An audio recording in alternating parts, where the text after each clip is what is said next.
कोटा वाली माताओं, जीजियों और भाई लोग, जीजाऊं जो बैठे हैं, बड़े सावधानी से बताना, जब से तुमने शिव महापुराण की कथा सुनना चालू करी, उसके पहले का समय निकाल कर देखना कि तुम्हारे घर में कितना क्लेश रहता था, पैसे की कितनी तंगी रहती थी और कितनी तकलीफें रहती थी।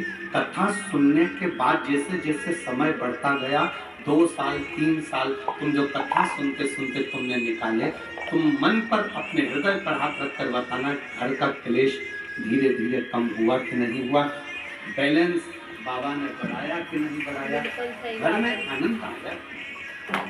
वो देता है, कल कथा में कहा था, देवता देते हैं पल्ला झाड़ कर, महादेव देता है चप्पड़ फाड़ कर। वो देता है। आपने किसी ने कहा कि वास्तु दोष है, कमरा बदला, रूम बदला, सोने की दिशा बदली, सीढ़ियां बदली, वॉशरूम बदला, रसोई घर बदला। फिर किसी ने कहा तुम्हारी दुकान नहीं चल रही, दुकान में दोष है, दुकान बदली, काम बदला, सामान बदला, दिशा बदली। फिर किसी ने कहा कि तुम्हारी गाड़ी के कारण तुम्हें तकलीफ है, गाड़ी बदल के देख ली। फिर किसी ने कहा कि तुम्हारे ऊपर किसी ने कर रखा है, तो विद्या करवा के देख ली। अब तुमने घर बदल कर देख लिया, विद्या करके देख लिया, सारी पूजन करके देख ली, अब सब कुछ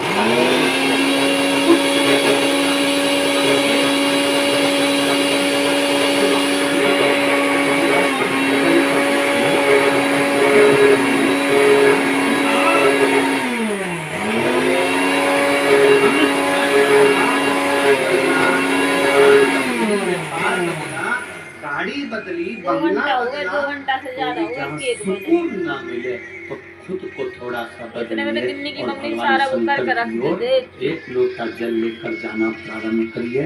वो जो बदलेगा वो जिंदगी में कोई नहीं बदल सकता, वो जो बदले। एक पत्र आया है, पत्र तो सभी बहुत अच्छे अच्छे आप लोगों ने डेकोरेशन कर करके भेजे,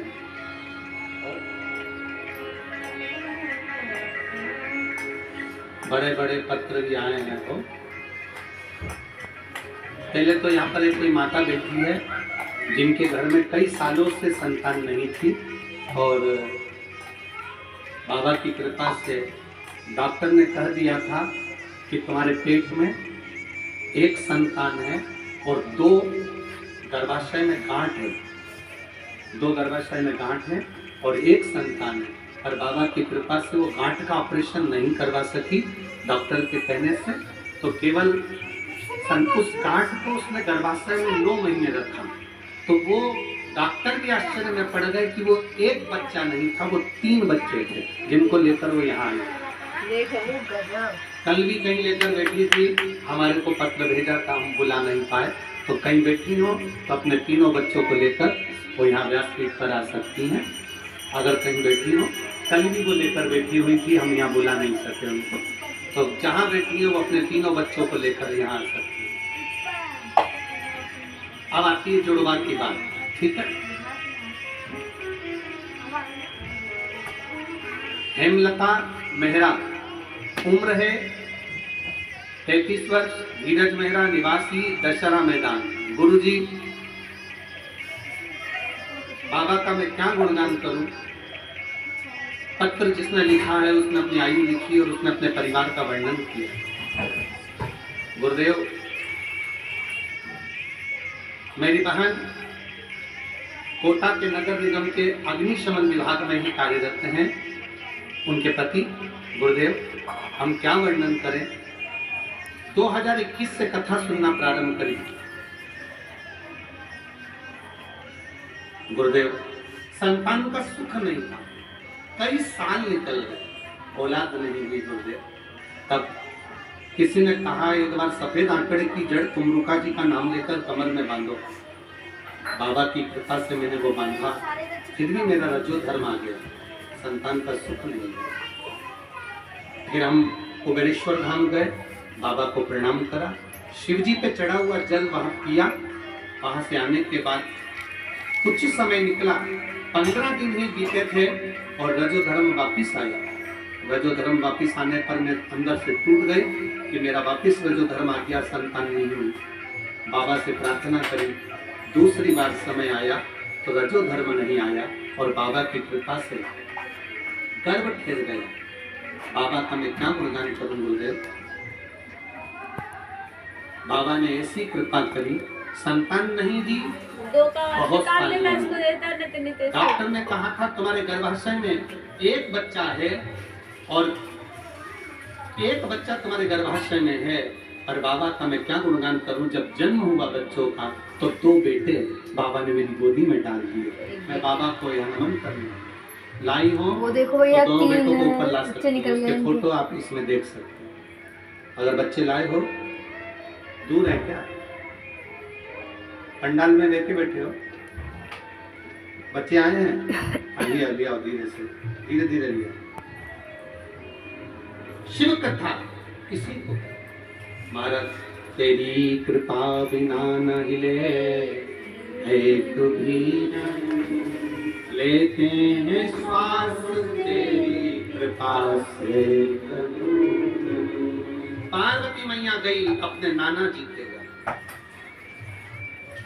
अब एक बात अच्छे से सुनिएगा, कोई तुमसे कहे तुम्हारे ऊपर पितृ दोष है, कोई तुमसे कहे तुम्हारे ऊपर वास्तु दोष है, कोई तुमसे कहे तुम्हारे ऊपर काल सर्प दोष है, तो उनसे कह देना पितर तो मेरे नाना जी लगते हैं। जब माँ पार्वती के नाना है और पार्वती हमारी माँ है, तो हमारे भी तो पितर नाना ही है। अब नाना अपने घर की नातिन को प्रेम रखते हैं, आशीर्वाद देते हैं कि दोष देते हैं। बच्चे अगर गलती करेंगे तो नाना मामा चिल्ला देगा, मामी चिल्ला देगी, और नाना नानी कभी। एक चरित्र याद आता है, एक व्यक्ति खड़ा था और उसके गांव के पंडित जी थे, वो रोज प्रवचन देने जाते थे।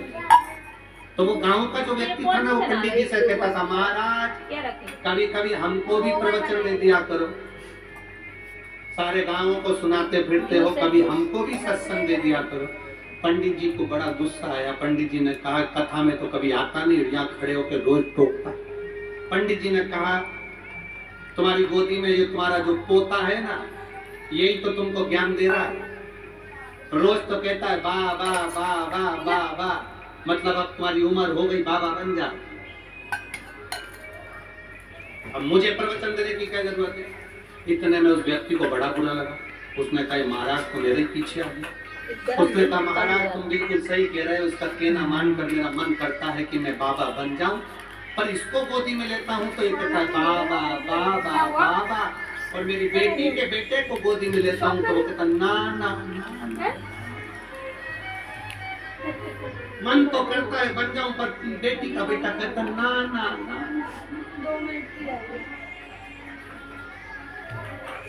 इसलिए मैं विस्मय में। तो आपसे भी शंकर जी के जितने भक्त हैं, शिव को जल चढ़ाने वाले, शंकर का गुणगान करने वाले, शंकर का स्मरण करने वाले, शंकर की भक्ति में डूबने वाले जितने हो, तो अगर कोई कहे कि पितृ दोष है, कोई कहे तुम्हारे ऊपर ये दोष लगा है, तो तुम्हें कहना चाहिए पितर तो मेरे नाना जी का गांव है, वो मेरे को क्यों दोष लगाएंगे, मुझे क्यों ताड़ देंगे। उन पर वो तो मेरे ऊपर कृपा करने वाले, दया करने। कई लोग कहते हैं श्राद्ध पक्ष में गाड़ी नहीं लेना चाहिए, कोई कहता है श्राद्ध पक्ष में सोना नहीं लेना चाहिए, कोई कहता है श्राद्ध पक्ष में ये कोई अच्छे कार्य नहीं करना चाहिए, मकान का सौदा मत करो, गाड़ी मत लो, ये मत करो, वो मत करो। शिव महापुराण की कथा करती है, पूर्वजों के इन 16 दिन में आप कुछ अच्छा भी करोगे ना, तो ये पूर्वजों का आशीर्वाद ही मिलेगा। गलत नहीं। तो लोगों ने पितरों को हवा बना दिया, लोगों ने पितरों को भूत बना दिया, लोगों ने कह दिया ये पितर पितर भूत होगा, प्रेत होगा। ले लो नमन। अभी कथा में आपने सुना था सबसे सुंदर लोक कौन सा होता है? नमन कौवा कैसा था? आर्यमा स्वामी भी सुंदर, कौवा भी सुंदर, पितृलोक में जैसे पितृ रहते हैं वो बड़े सुंदर, बड़े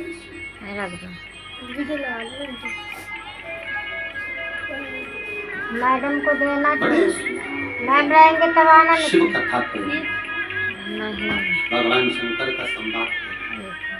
पार्वती मैया अपनी नानी जी के यहाँ जैसी पहुंची पार्वती मैया पितृलोक में,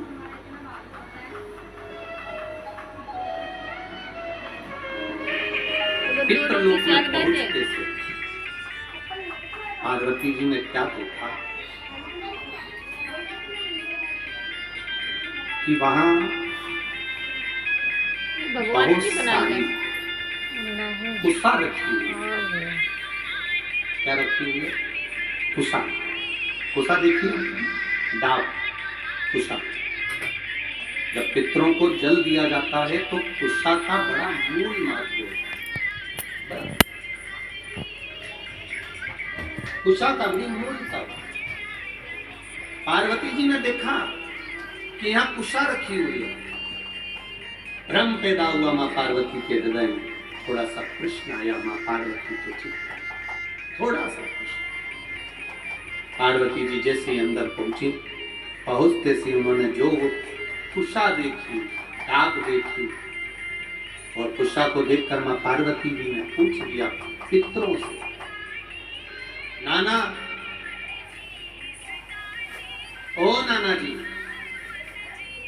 पितरों के देवता आर्यमा स्वामी बैठे थे तो उन्होंने शब्द सुना पार्वती जी का। शब्द सुनकर माता पार्वती जी के पास में आर्यमा स्वामी आए और पूछा, माता पार्वती आप क्यों आवाज लगा रही हो, क्या हुआ? आप आवाज क्यों लगा रही हो? पार्वती जी ने कहा, वो 2 रोटी से मैं मेरे नाना के घर में आई हूँ, पर इतना सारा कुशा रखा देखा है, डाब रखा देखा है, तो मैंने पूछा कि ये कुशा, ये डाब क्यों रखा? देखो, सनातन हिंदू धर्म में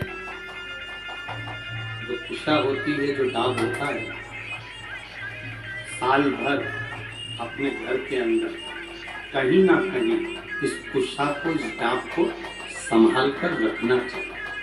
उसका कारण क्या बताया है? तो यहाँ पार्वती जी से स्वयं आर्यमा स्वामी कहते हैं, सुनो पार्वती माता, पितृलोक में ये जो ढाब है, पितृलोक में जो ये कुशा है, पितृलोक में ये कुशा जो रखी हुई तुम देख रही हो, इस कुशा का महत्व ये होता है कि जिस घर में, जिस घर के अंदर कुशा रखी होती है, उस घर पर पितरों की कृपा दृष्टि सदा बनी होती है। वहां दुख, तकलीफ, कष्ट नहीं। पर कुशा रखने का स्थान, 3 जगह कुशा रखने का स्थान दिया। कितनी जगह दिया? जम के बोलिए। 3 जगह पर कुशा रखने का स्थान दिया है। आप अपने ध्यान में रखिएगा। देव पितर जो शिव महापुराण की कथा चल रही है, इससे आपको सीखना है और जनमानस तक आपको रखना है, जिससे हमारा सनातन धर्म में ये बात मालूम पड़े कि कुशा का महत्व क्या है, कुशा कहाँ रखी जाती है और कुशा के जल से तर्पण क्यों है। ये बहुत समझने वाली बात। देखो बता दी और 3 जगह पर कुशा का महत्व बताया गया कि कुशा को 3 जगह पर रखा है। पहला, अपने घर के दरवाजे में जहां से अपन प्रवेश करते हैं, उस प्रवेश के द्वार के प्रवेश द्वार से कुछ दूरी पर कोई फोटो लगा हो, कोई चित्रपट लगा हो, कोई जगह हो ऐसी जहां तुम कुशा को अंदर प्रवेश करते समय कुछ दूरी पर उस कुशा को आप राइट भाग की ओर रखें। घर में प्रवेश करते हैं, उस द्वार से कुछ दूरी डाब कुशा रख।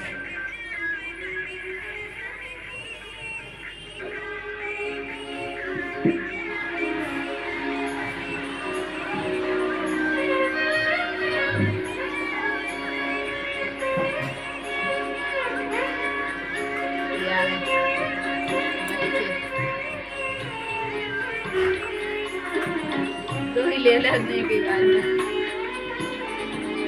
एक बार देवज्ञ महादेव का जय घोषाला।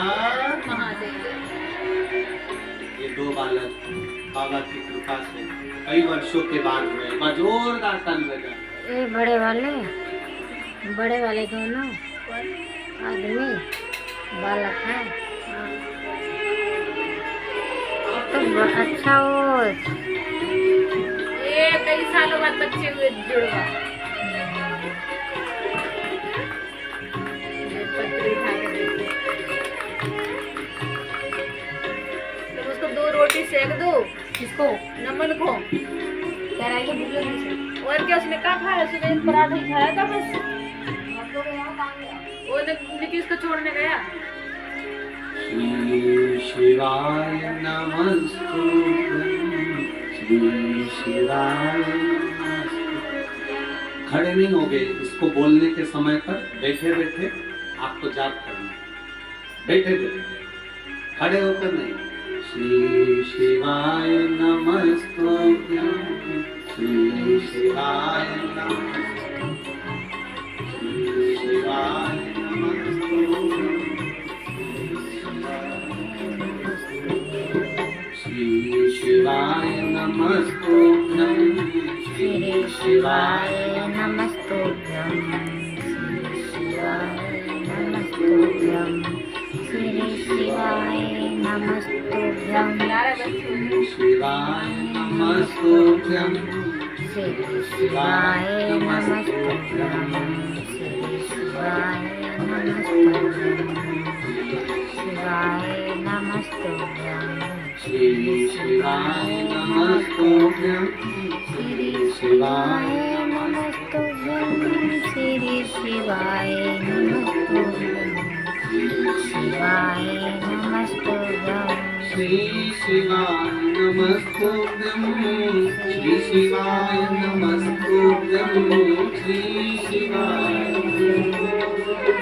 श्री शिवाय, श्री शिवाय नमस्तुभ्यं, श्री शिवाय नमस्तुभ्यं, श्री शिवाय नमस्तुभ्यं, श्री शिवाय नमस्तुभ्यं, ओम श्री शिवाय नमस्तुभ्यं, श्री शिवाय नमस्तुभ्यं, श्री शिवाय नमस्तुभ्यं, श्री शिवाय नमस्तुभ्यं, श्री शिवाय नमस्तुभ्यं, श्री शिवाय नमस्तुभ्यं,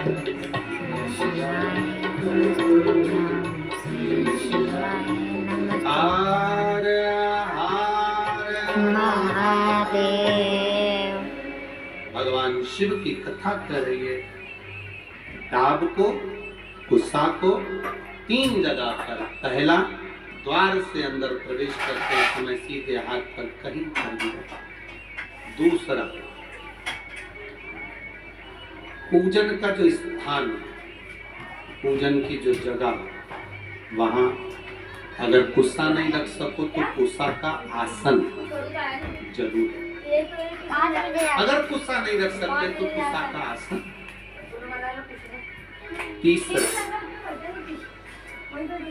रसोई घर के अंदर जहाँ पर परिंदा हो, मटका हो, हंडा हो, उसके आसपास में कहीं थोड़ी भी जगह हो, एक छोटी सी भी कुसा अगर अपन ने रख रखी है तो वहाँ जा पैर छू के आप, कभी लेकिन बड़ी बीमारी वहाँ जाके पैर छू के आप, टीवी वहाँ वहाँ जाके पैर छू के हाथ जोड़ के जो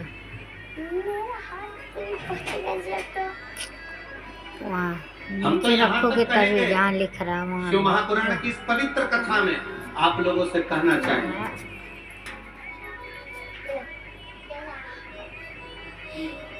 नहीं आ रहा।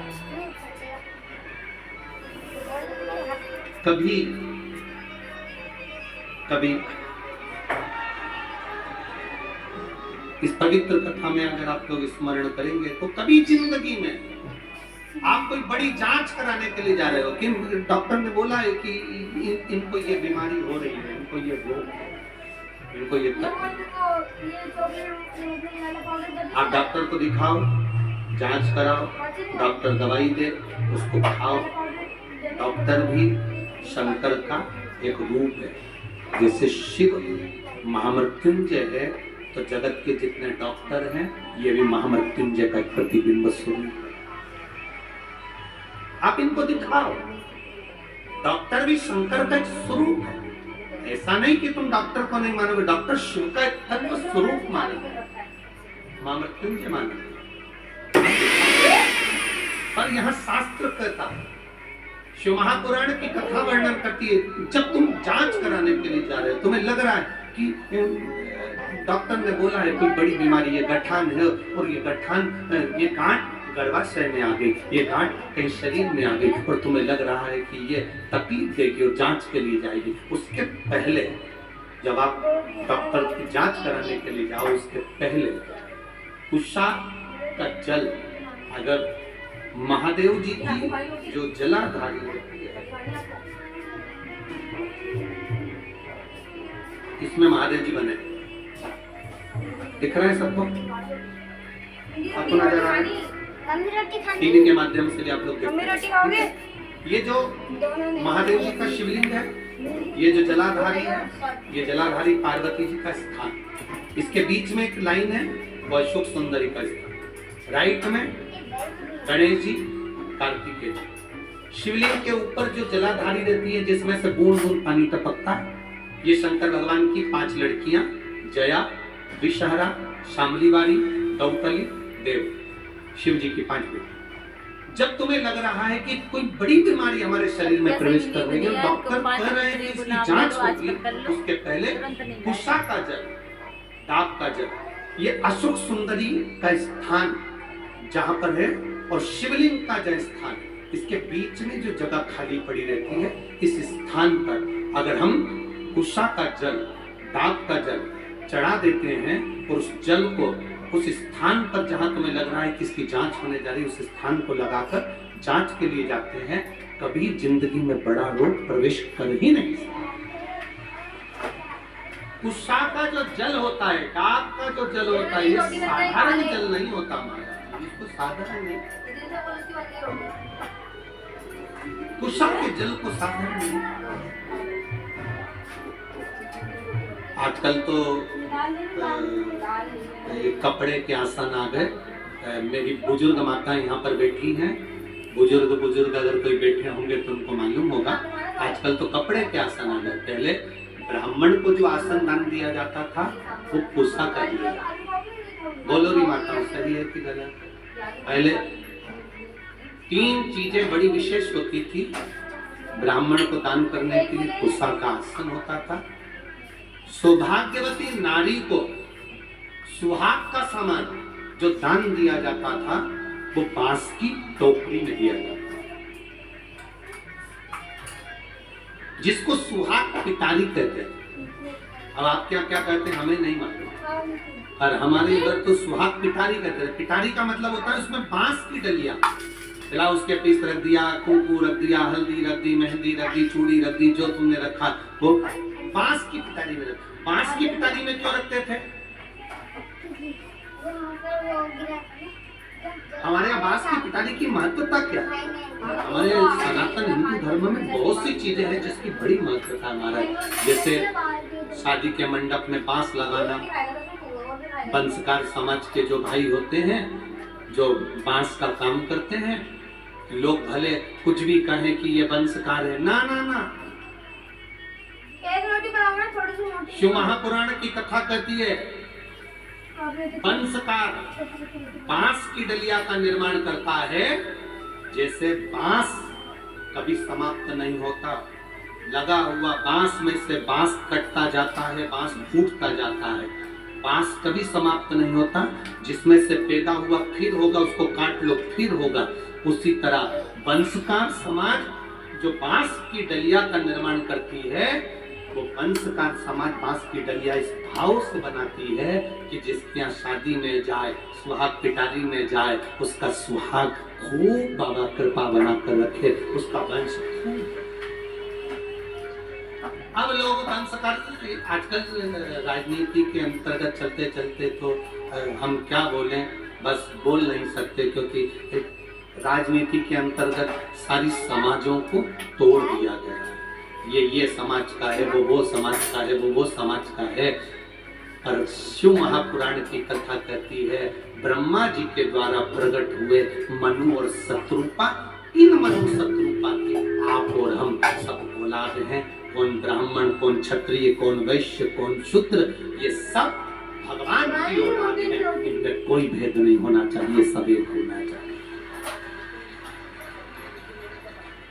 पर थोड़ी सी राजनीति, थोड़ी सी वोट के चक्कर में लोगों ने अपने अपने समाजों को तोड़ दिया।